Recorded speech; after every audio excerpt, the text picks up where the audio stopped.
Go.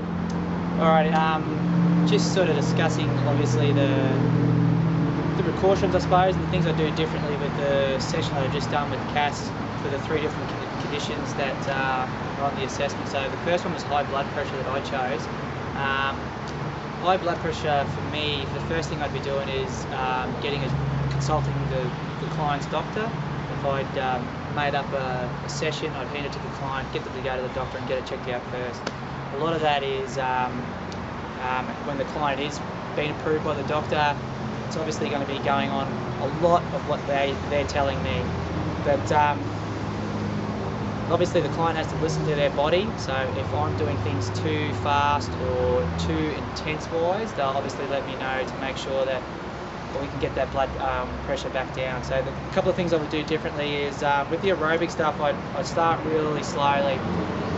Excuse me, the first thing I actually would do, I wouldn't even do a fitness test. It'd be too much pressure on the body, and your blood, obviously your blood pressure would go straight through the roof if you're exerting all that pressure, or exerting all that energy to try to do as best you can. So I wouldn't even do a fitness test till about 4 to 6 weeks down the track, until their blood pressure came down with the strength they gained from the exercise. So the aerobic exercises, I would start slowly and just slowly but surely increase the time of the exercise and the intensity of the workout as they get stronger. Again, I'm always listening to the client just to make sure that they're okay with what you're doing, because they're the best judges of if things are going wrong. Strength, obviously the more weight that you're going to be lifting with your maximum reps, the higher the blood pressure. So we want to reduce that down. So instead of doing 70 to 80% of their maximum rep, I'd really drop it down to 40 to 50 and have maybe instead of 15 reps, I'd halve it almost and have 7 or less. Just decreasing the intensity and the actual weight of the exercise that you do.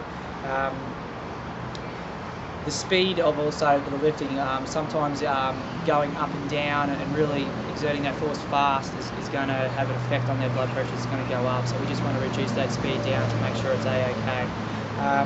Breathing and resting is also really important.